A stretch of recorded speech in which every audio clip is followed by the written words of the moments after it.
Hello, and welcome to episode 82 of Toward a Better Life. This is your host, Kevin Pennell.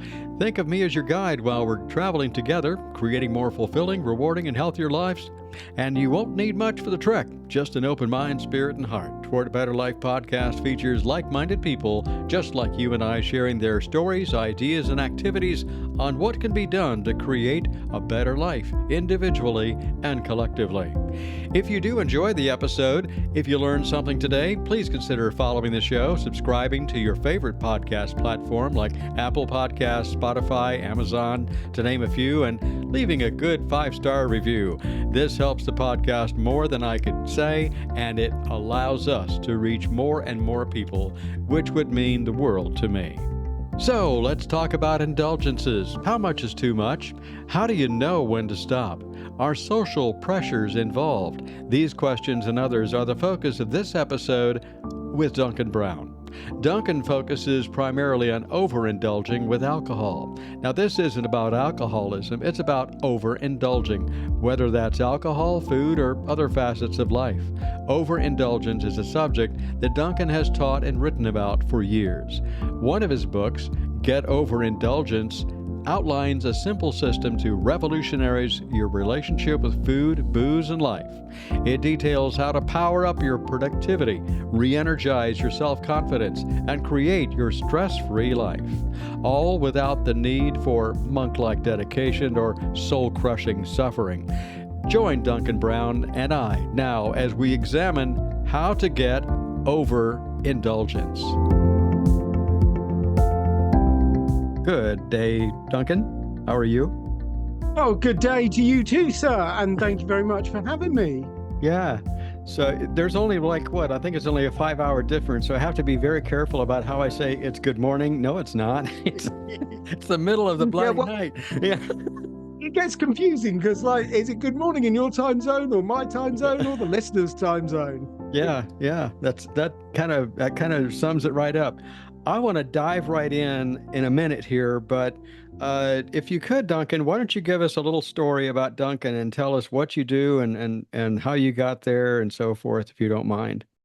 Sure. So when I was in my early sort of teenage years, I was stood outside an empty warehouse. And inside this empty warehouse was a lot of flashing lights, a lot of loud music, and a lot of sweating bodies. And I wanted to go into the warehouse because I knew that this was going to be the party of the year.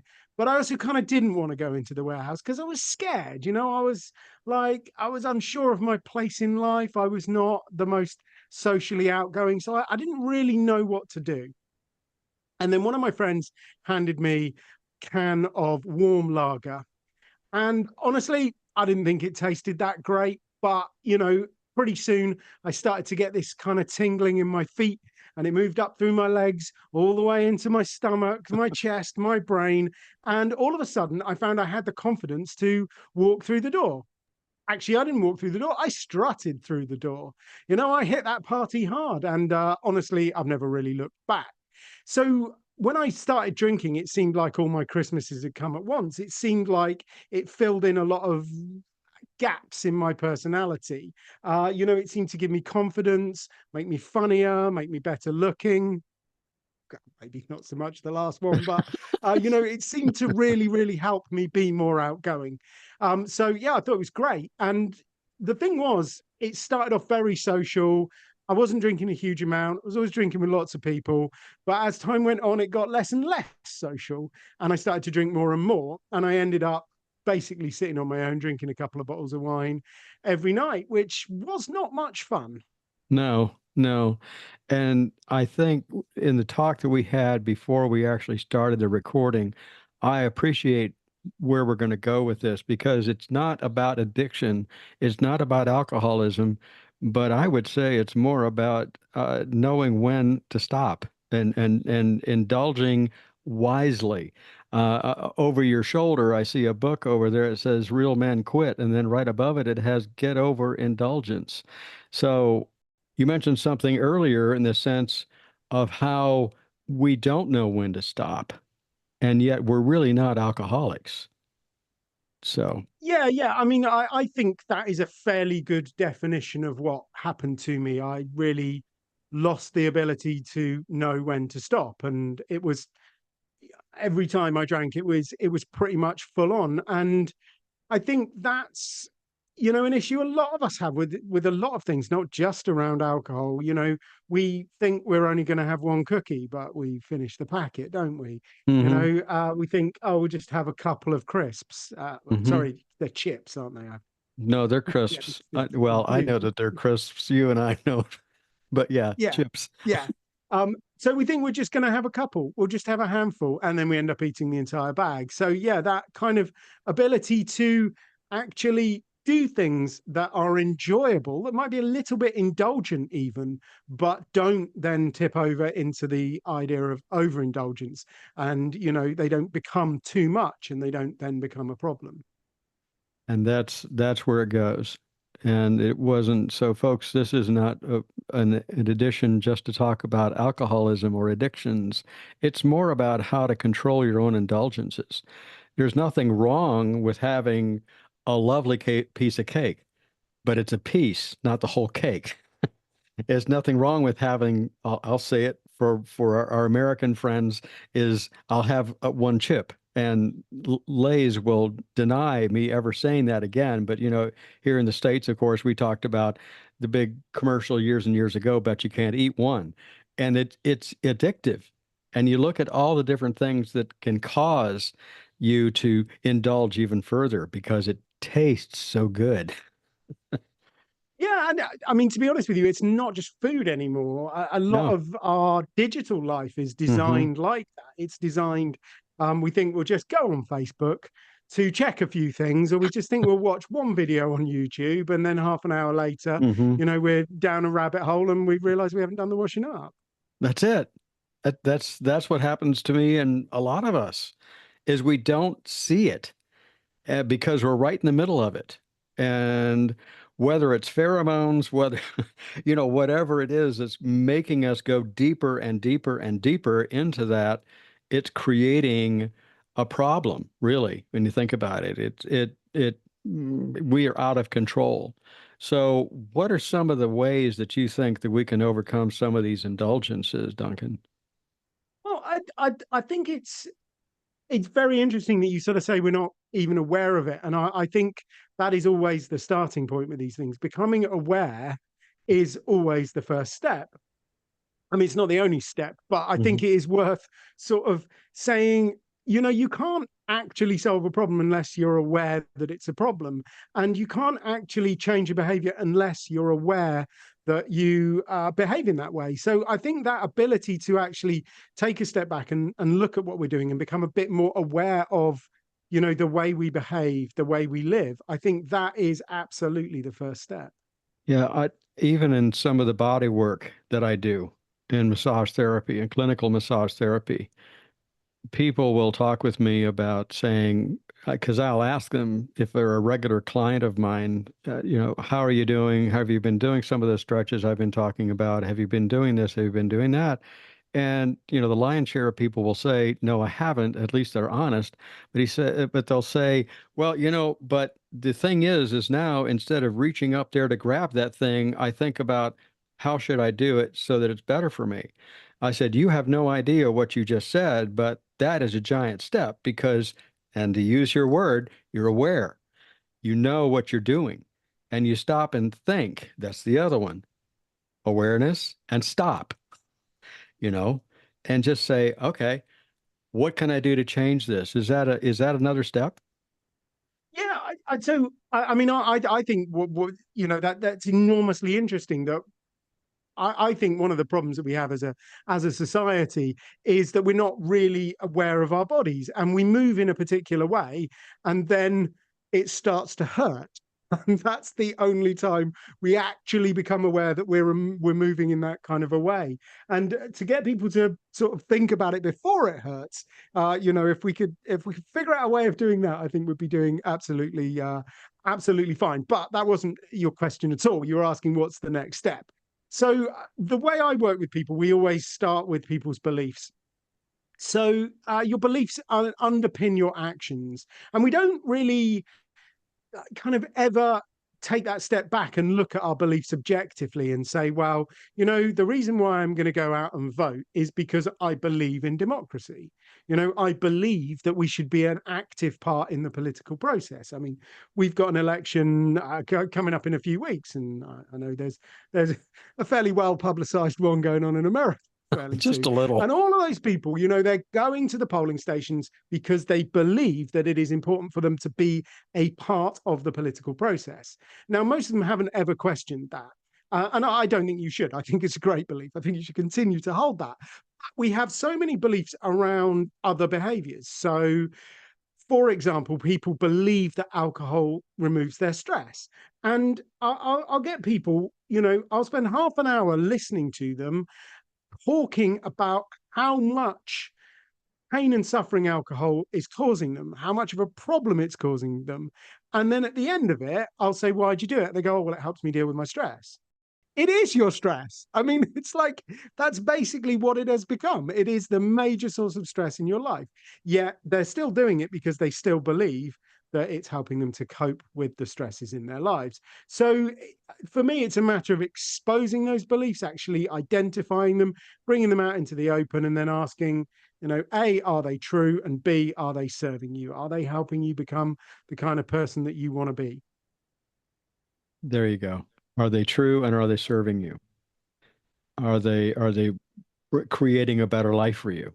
Are they helping you support your life? Are they helping you support your family? And I'm not talking about financial, that kind of support, but I mean interior.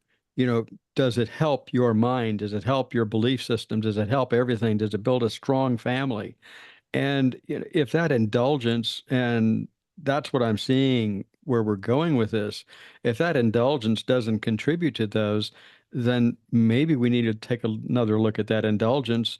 And we're not saying, everybody, we're not saying necessarily to stop it, but we're saying take another look at it and say, do I need to shift? Yeah, I am absolutely not against indulgence. I'm just, No. Mm-mm. I've just seen the effect that overindulgence has on Mm-hmm. people, and I kind of think maybe as a society we need to sort of recalibrate a little bit and reset and think, how things used to be. So, I mean, birthday cake, I think, is a great example of this. Mm-hmm. Now, if you think about the people that you actually love and respect, enough to go to their birthday party, I mean, what it's not going to be a huge list, is it? I mean, even if you've got lots and lots of friends, you're going to get invited to maybe 15 birthday parties a year. Mm. It's not a huge amount, is it? Now, let's say 12, because that's once a month. That's nice and neat, isn't it? Yeah, So you should probably eat birthday cake about 12 times a year. sure. And, back in the day, that was how often people celebrated. They would consider it lucky if they were celebrating 12 times a year. But now you can just walk into the supermarket and you can buy birthday cake ice cream and you can eat it just because it's Tuesday. It doesn't have to be anybody's birthday anymore. You can just eat what amounts to a birthday cake. It just doesn't have any candles on it. And you can have that for lunch. Yeah. So I think we need to sort of like reset how we view indulgence and, how regularly it should be. And, every parent I have ever met actually understands this, quite a fundamental level, because, their kids are constantly asking for sweets and they're trying to get across to their kids the basic idea that if you eat it all the time, it's not a treat, is it? You can't have 7 treats a day. That does not work. And so we kind of tell our kids about that, and then we spend our whole day treating ourselves. There you go. There you go. And it's the old thing too, isn't it? That actions speak louder than words. And you've just told that child, just reiterate what you just said, and that is, you can't do that 7 times a day, but I can. Yeah. The only piece of parenting advice that I've ever heard that is worth repeating is your children will ignore everything you say and copy everything you do. Absolutely. Absolutely. 100%. That's spot on. And if we could even start to look at stuff like that ourselves and say that, again, what am I doing to satisfy my life? What am I doing that brings me satisfaction?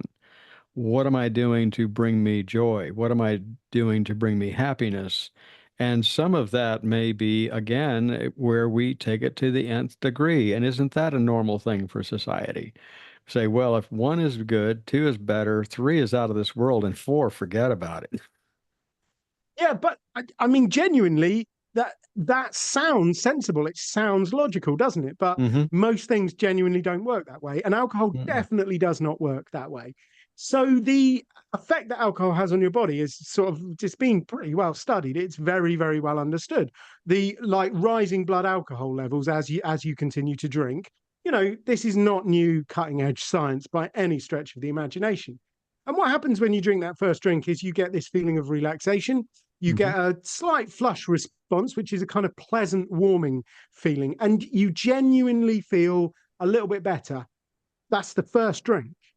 Mm-hmm. After that, you start to get all of the negative effects. The second drink, that's why you really shouldn't have two drinks before you drive, because the second drink you start to get the vision starts to go off a little bit, your coordination goes a little bit, your reactions go, you start talking louder, the prefrontal cortex, the bit that makes decisions, that starts to go offline. And of course, the more you drink, the more all of that gets exacerbated until you end up falling over.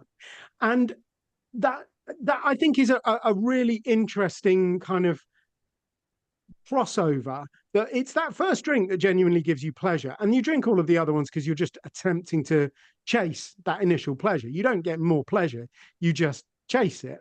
But actually, that second drink, that's where the negative effects start to kick in.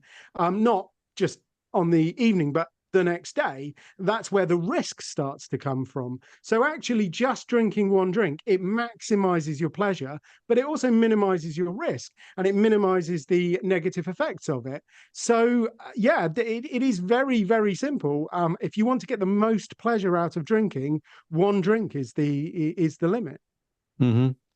And sometimes people will take the second drink just to stay up with everybody else, particularly if you go to a Yeah, social event. You want another drink? yeah, No, I'm good. Oh, come on, come on, come on. Have another one. But no, no. Oh, okay, fine. I'll do it. Just one more. yeah. So a bit of a shout out to our partners, the people that love us the most. They're the Mm. ones that pressure us the least to drink. And then it's your immediate family.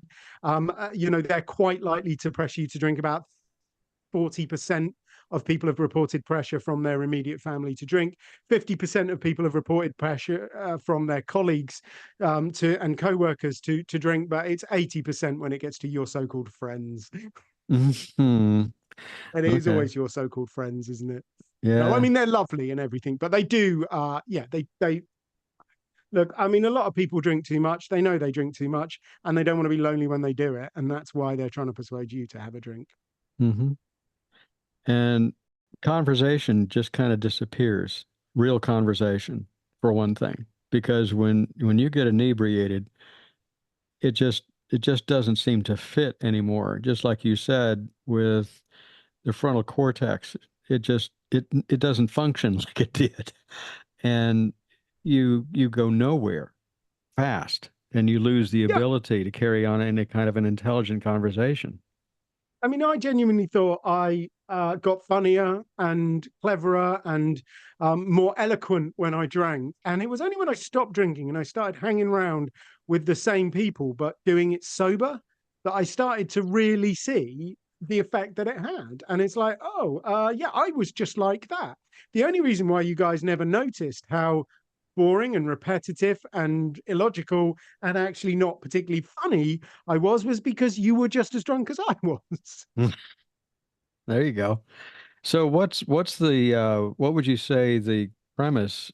I think I know what it is, but the premise of your book, Real Men Quit, because we're talking about generalization, because we could talk now about, women and men both can have that same situation of overindulging, but why did you look at it from the standpoint of real men quit?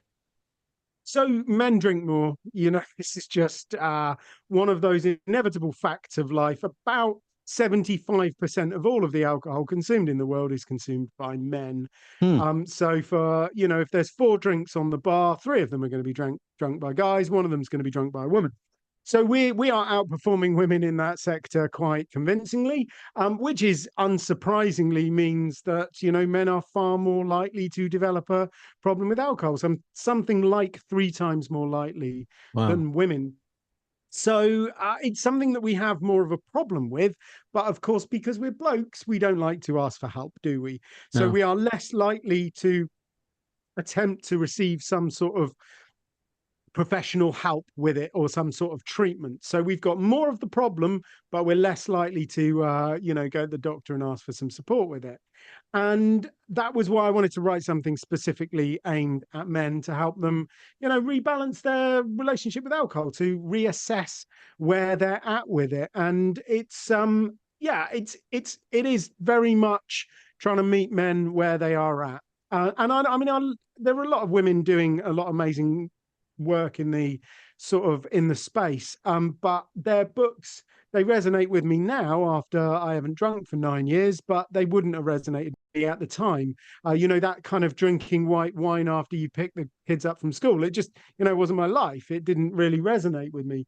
So I wanted to write something that was basically about sport and about Star Wars and James Bond and really, really bad jokes, just all the stuff that blokes really love. Mm-hmm. And that's contained in the book Real Men Quit.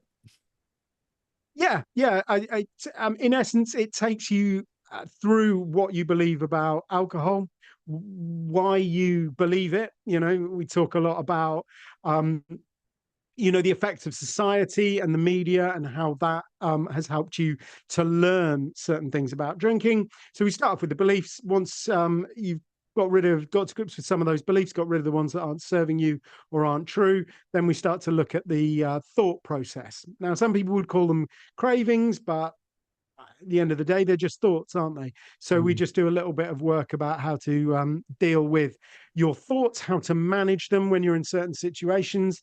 And once you've dealt with the beliefs, once you've dealt with the thoughts, the actions just naturally follow on. The problem that I found is most people try and do it the other way around, don't they? They try and change their actions and they hope their thoughts and their beliefs catch up, but they regularly don't. Okay. That's a much better way to look at it. So expound on that a little bit more.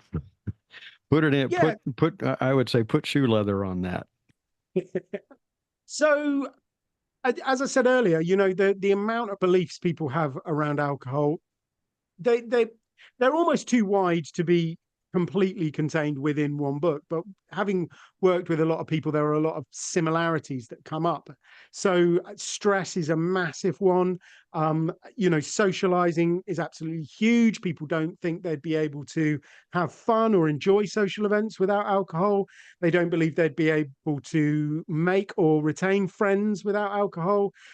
There's a lot of junk around dating as well, and forming relationships with people of the opposite or the same sex, whatever floats your boat. And there's also a lot of stuff around work culture as well. I mean, there's a lot of industries where people believe they're not going to be able to spend quality time with the boss, and they're actually their opportunity to succeed in business is going to be reduced if they're not drinking. So we start off, taking all of those beliefs and identifying them and, looking at them and saying, well, really, is that honestly true? Are you unable to enjoy social situations without alcohol? Because I don't know about you, but when I was a kid, I would always go into these social situations, I go to parties and stuff like that. I'd always be really, really nervous. And I'd be nervous at the start. And I'd see it all the time with my daughter and her friends. They all start the party, they're hanging around the edge, they're all a little bit scared, they're all a little bit nervous. 5 minutes later, they're playing who can tear the radiator off the wall quickest, because they get into it, because that's what happens at social situations. You do feel nervous to start with, but you relax into it and the nerves disappear. And you relax into it and the nerves disappear whether you have a drink or not. It's just most people always have a drink, so they just assume that it's the drink that does it, but it's not. It's just a perfectly natural human experience. I like that. I like it a lot because it makes us see things that you don't need it to. I'm going to say you don't need it to have a good time. You think you do, but you really don't. And again, we're not saying don't do it. We're just saying weigh it a little bit more. Be aware of what it affects, how it affects, when it affects you, and be able to see the signs of saying, okay, this is enough. Yeah, yeah, and I think that's one of the things that we don't often talk about as a society. We're quite keen to talk about, well, it's wine o'clock. Oh, you deserve a drink. You've had a hard day. Of course, you kick back with a beer. Oh, the football's on. Of course, you've got to have a beer. We talk about alcohol a lot in that sense, but we don't tend to talk about the effects that it has on people. And I think that people have got this idea that it's kind of binary. You either, if you have a hangover, or you're perfectly fine. And the thing is, it's just, a couple of drinks enough. 2 drinks is enough to reduce the quality of your sleep by 24%. Mm-hmm. And that's the really important part of your sleep. That's the rapid eye movement, the deep sleep, where you lay down memories, process information, absorb the emotions for the day. And 24% is quite a big number, and 2 drinks is not a lot. And I think people, they really underestimate the effect that it has on them. You just wake up and a bit tired in the next day, and they say, "Oh, I'm getting old." Blame it Mm-hmm. on getting old. Why not? But it's the alcohol, and if you're serious about any kind of performance, whether that's working with your voice, or working with your body, or working with your brain, then any amount of alcohol is going to have an effect on that. And that's why you see so many of the top performers across multiple disciplines, they just don't drink anymore. So many famous sports people. I know Tom Brady is a bit of a wedge issue, but he won more Super Bowls than anybody else, and he doesn't drink. Novak Djokovic, tennis player, won more Grand Slams than anyone else. He doesn't drink. Lewis Hamilton, Formula One driver, doesn't drink. And then you look in the world of acting, so many actors, stop drinking. Anthony Hopkins, one of the most famous and well-respected actors, and incidentally, a man who has done more to promote Chianti than the entire Italian marketing board. But, he hasn't drunk. In fact, he's been sober for longer than I've been alive, which I think is kind of hilarious. And of course, Taylor Swift was recently talking a lot about how she just doesn't drink on tour anymore, because she wants to provide the best performance. And of course, part of that's vocally, but I imagine she dances a bit harder than than you do. You're probably right. You mentioned something that is a misnomer to many people, I think, and we discovered it ourselves in our home that we found out, and I'll have, and I may have mentioned it before on the program, but I'm a person that I'll have maybe 3, possibly 4 beers in a week. And sometimes just because I'll say, whatever excuse I want, I'll have a wee dram of single malt. And the wee dram is about maybe a shot and a half. And that's it. And I'm done. And the interesting thing that we discovered, Duncan, is that if we do that past about, I'm going to say 7 o'clock, maybe 8 o'clock at night, we have the hardest time either A, sleeping at all, or B, falling asleep. And what's one of the reasons people say, I'm going to have some alcohol? It'll help me Yeah, yeah, what? absolutely. It's a nightcap, isn't it? That's I think part of the problem with it, that it does promote sleep onset, which means you get to sleep quicker sometimes, not always, but Right. sometimes. Sort of in general, it will make people sleep quicker, so they think it helps with your sleep, but it makes such a difference to the quality of your sleep. And of course, it can significantly affect the duration of your sleep as well. So you might Hmm. get to sleep quicker, but a lot of people find themselves waking up in the middle of the night. Either that's to do with using the loo, but sometimes it's also to do with the breakdown products of alcohol when as your body's trying to clear it out, it turns it into some quite nasty stuff. And that starts to take an effect. So you start to have those kind of uncomfortable feelings as your body's processing those toxins. And that can get so bad that it wakes you up and then you're unable to get back to sleep. So, yeah, strangely, the optimum time for drinking is actually first thing in the morning. Because it raises your cortisol levels. Then that, the point in your day when you actually want your cortisol levels to be a bit higher is first thing in the morning. I probably should stress that I'm not suggesting people do actually drink first thing in the morning. But if you are going to have one drink, actually, it makes much more sense to have it at lunchtime than it does to have it in the evening. Okay. Okay. There you go. That'll do it. And we won't discuss what I used to do when I was in high school as far as drinking. Because I thought it was cool if I could go to high school with the smell of alcohol in my breath. Yeah, Try that on. yeah. No, I mean, and I'd love to say it was simply when I was in high school, but I did some sort of like fairly early daytime drinking in my 30s. So Mhm. yeah. Yeah. Yeah. So, and I keep saying it, just maybe, I don't know if it's a cushion effect or what, that I'm not saying don't, but I'm saying use our heads, think about it before I just leap out and do it. And it's more about you as far as our program, Duncan. So I've mentioned that I guess, what would I be termed as, an occasional drinker? Because I'm not a social Yeah, drinker. I think you're a low risk drinker. Yeah. That's that. And look, for me, I'm not going to drink alcohol. It's not the right thing for me to do. I think I got to a point where I needed to stop, Hmm. and I don't want to go back. So I'm not going to drink it. But that Hmm. doesn't mean everybody is like me. Thank God. I think there are a lot of people who are capable of getting down to that low risk drinking, and that's what I want. I want you to understand the effect that it has on your body, the impact that it has on your body. I want you to know that, because if you know that, then you can make an informed decision. At the moment, most people are actually unaware of the effects that alcohol has on them. And I want them to be aware so they can make the decision, properly. They can say, like, Duncan, I've sat down, I've thought about it, I have decided that the juice is worth the squeeze. And if the juice is worth the squeeze, stick some vodka in it by all means. But, do it at that low risk level. Don't drink so much that you turn your life to custard. That's what I'm absolutely not against people drinking. I'm against people having problems that stem from alcohol. Yeah. Yeah. There was a time period, probably it's been some years ago, that I just I just didn't.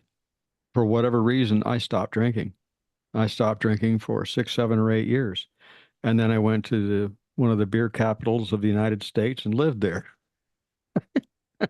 And I found that I went back to having my beer, but I just don't to that extent anymore.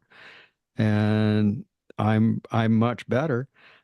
Even when I indulged in other things in life, I know that there was a time period where I would not have anything that would affect my memory, affect my function, affect me as an individual during the work week. I just wouldn't, because I know what it could do to me. And I would only do that certain thing on the weekends. And guess when I typically drink beer now? I typically drink beer somewhere during the weekend. That's what I do. If I'm going to have my wee dram, I might have that during the week, but it's rare that I joke around. I have a bottle of 18-year-old single malt scotch I've had for 2 years, one bottle. So that So gives you an it's idea. actually a bottle of 20-year-old single malt scotch Yeah, now. yeah. And the funny thing is if you read about single malt scotches, they actually explain in there that after about 2 years they start to go off. And I'm going, what? It's alcohol. So I'm not going to go there. I'm just No, not. No. no. I mean, the cynic in me would be saying, well, maybe there is some deterioration in the taste of it, but Yeah. maybe there is also some attempt to sell you some more whiskey. Oh, not, no, that's not true, Duncan. People would never do a thing like that. I was talking about other at the other end of stuff. I was talking about planned attrition today and how we have cars that fall apart at so many miles and stuff falls apart at so many years or whatever. It makes you have to go out and get something new. Well, I guess that's sort of planned attrition in reverse, saying that it's going bad, so you have to finish it so you can buy more. Yeah, yeah. No, I mean, one of the sort of very obvious points that you don't need to have an MBA to know is that it is much easier to sell more product to an existing customer than it is to acquire a new customer, and that makes a lot of sense, and that's fine if you're selling massage, for example, or if you're selling cars or if you're selling TVs, that's absolutely fine. But so much of what gets sold in society now is actually fundamentally quite bad for you. So quite a lot of the food that we sell, is quite bad for us. Alcohol is quite bad for us. I would argue that a lot of, the digital content out there is actually quite bad for us. And what happens is that these companies are now just trying to sell more and more and more to their existing customers because it makes business sense. And it does make business sense. It just tends to ruin the individuals that they're trying to sell more and more to. I don't know if it's made its way over to the UK, but one of the things they're looking at recently in the news here in the States is they're starting to thinking about putting warning labels on digital stuff to protect young people. Yeah. So warning labels, I think, are one of those funny things. Um, I think that there's quite a lot of evidence that shows that actually warning labels on cigarettes, for example, so 90 something percent of countries have warning labels on cigarettes because the vast majority of countries in the world have signed the UN's framework on the control of tobacco. One of them that hasn't, incidentally, is America, because Huh. apparently being able to call something light is freedom of speech. So you guys didn't sign it, but you do have some warnings on the cigarette packet. So they're pretty common across the world, and the evidence shows that they don't actually reduce the amount that people who already smoke, but they do have quite a profound impact in as far as they start to make us see cigarettes as something very different. So, like 20 years ago, you'd go into the shops and you'd buy a packet of chips, you'd buy some soft drink, some Coke, whatever, and you buy cigarettes. And you'd think of all of those three things in the same way because actually they were packaged in the same way. But now you go in and actually you have to think of the cigarettes in a different way because they're packaged in a different way because they've got all of these warnings on them. So I don't think warnings actually reduce the amount of consumption of people who are already using the product, but it does get everybody else thinking about it in a different way, which is why I would happily stick warning labels on alcohol bottles. I know parts of the US that happens already, but I think we could do so much more. And I would also change the availability of alcohol and the way people buy it, because then again that would change the way they think about it. And yes, absolutely, I think some control over the digital world is long overdue. I Oh, mean, yeah. difficult because it's going to require us to work together as a world, because all of these companies, they are transnational, aren't they? They are bigger than any government. And they find amazingly efficient ways of sidestepping regulations, and making sure it doesn't happen, unless, of course, we start acting globally, which is why the framework for the control of tobacco was so effective, because it was a global initiative. We need a framework for the control of alcohol, yeah, and a framework for the control of social media. Yeah. Yeah. And again, sometimes when people hear the word control, they go off on a tangent someplace. Don't tell me what to do.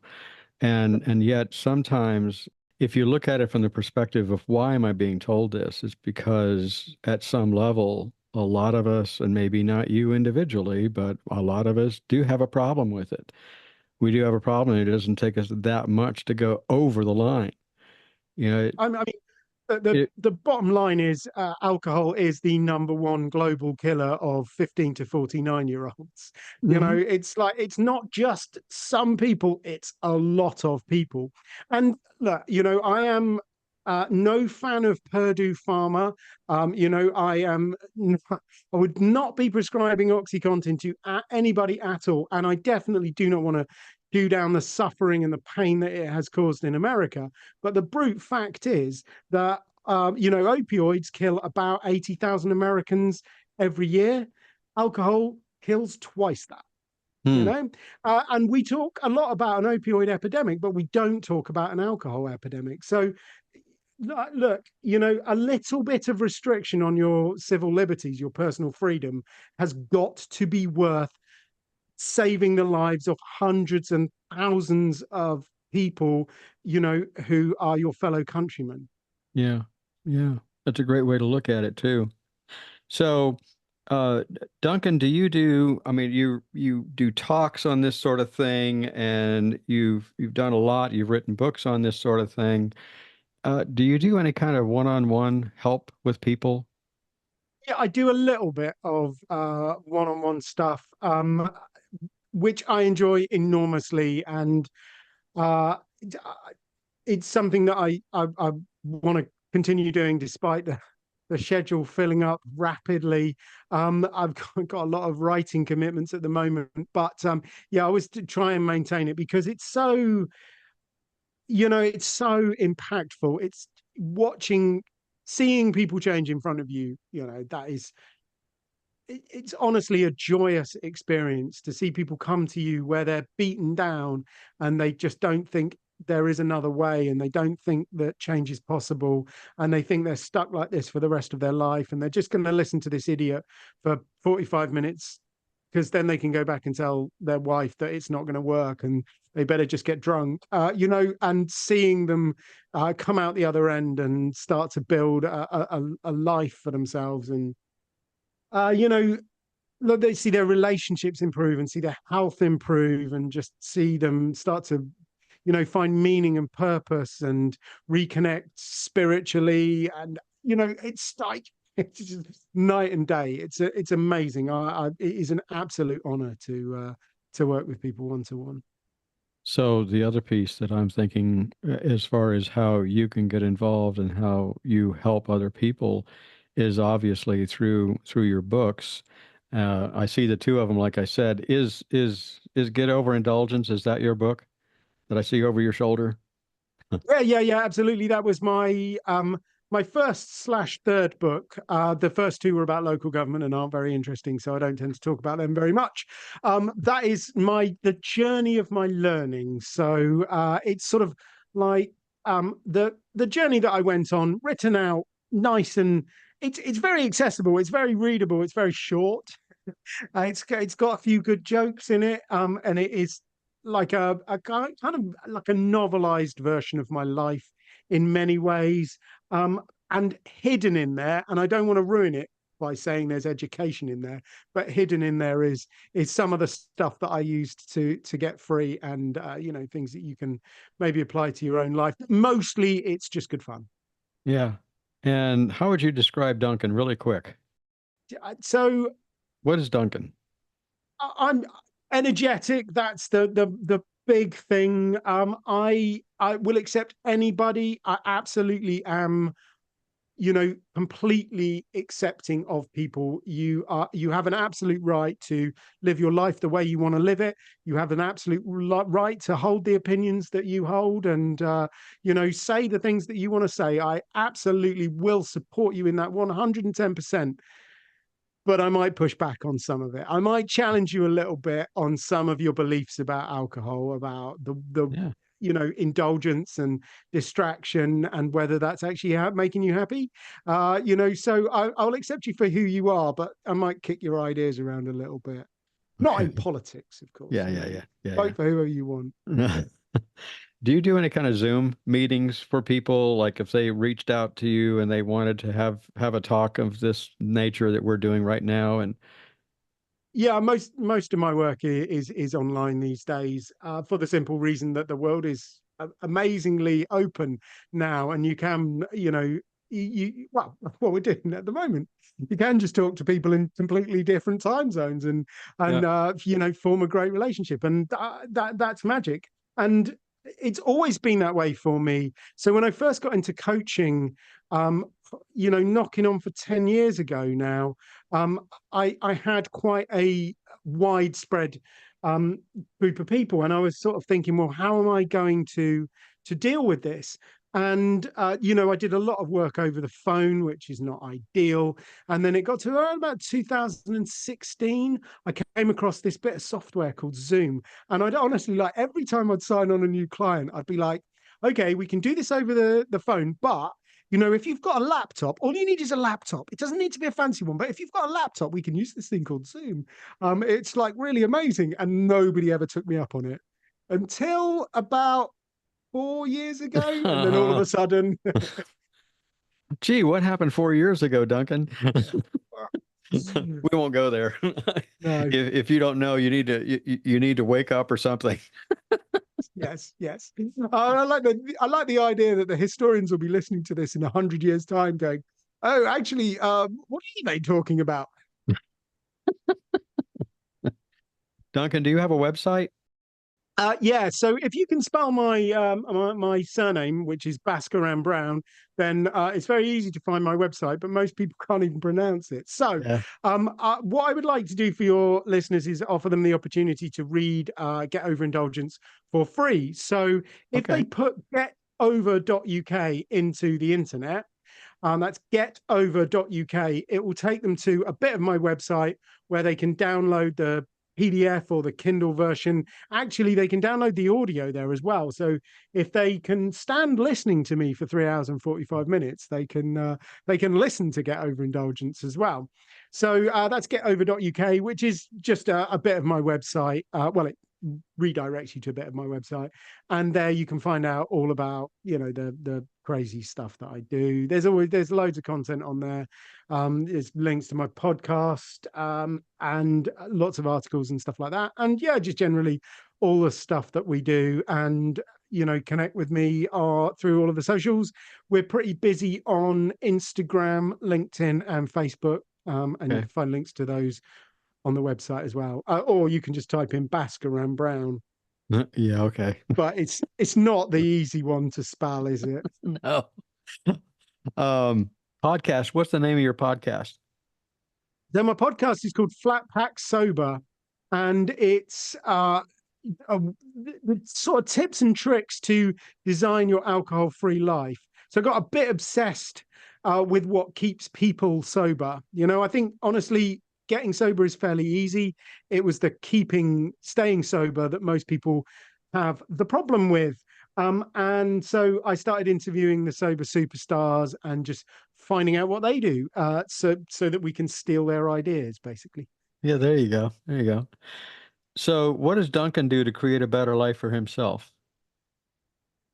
So hugs, I think that's the number one thing. Most important of all is I try to hug my wife constantly, like Mhm. not just many times a day. I follow her around, but also that my daughter is thankfully still just about small enough that I can pick her up. And I there's going to come a time when she'll be picking me up, but for now, the opportunity to just, when I wake up in the morning, she kind of gets out of her bed and I carry her into the living room, and it's sort of like, that's so nice. It's such a great way to start the day. That kind of like proper big old hug. That's so important to me. It is, and it's stuff that is missing nowadays. I mean, how long does a hug take? Even Well, a very so sincere my one. friend Dave, he always says it's got to last 20 seconds. That's when the really good happy chemicals kick in. But Hmm. I think he just likes saying that because he likes to hold it for a little bit longer than is, socially acceptable. But that's just Dave for you, isn't it? Yeah, yeah, it is. Well, this has been delightful. I really appreciate it, Duncan. This is great, and sharing what you've shared, and we will certainly put the information in the show notes about Get Over Indulgence. We really do appreciate that, and you're not that bad of a guy to listen to. Let's face it. Oh, thank you. Thank you. Well, I always love a good podcast host who asks me great questions and makes me sound really intelligent, and it's all the host, it's all the questions. So there you go. Okay, Duncan, thank you so much for being a guest on Toward a Better Life. Enjoy your day. It's an absolute pleasure. Thank you. Thanks ever so much, Duncan, for sharing the importance of overcoming overindulgences. As Duncan mentioned in the episode, type in your browser www.getover.uk. That's www.getover.uk for your free copy of his book, Get Over Indulgence. There's also a link in the show notes, too, for your convenience. If you're seeking insights and advice on how to create a better life for yourself over and above the podcast, I do offer Toward a Better Life mentoring sessions. Send a request to me, Kevin, at towardabetterlife.com for the details. And also visit the website, towardabetterlife.com. Join me next time as we welcome in Laura Shears. Laura has been teaching and practicing yoga for years. In that time, she's made some crucial discoveries about limitations and challenges of yoga and what can be done to make the practice viable and productive, regardless of physical and cultural challenges that you may face. As I mentioned earlier, if you enjoyed the episode, learned something new today, please consider following Toward a Better Life, subscribing through your favorite podcast platform like Apple Podcasts, Spotify, or Amazon, to name a few, and leaving a good 5-star review. This helps the podcast more than I could say and allows us to reach more and more people, which would make me really, really happy. If you have any questions or if you'd like to be my guest, please write to me, Kevin at towardabetterlife.com. That's Kevin at towardabetterlife.com. Until next time, enjoy your journey toward a better life.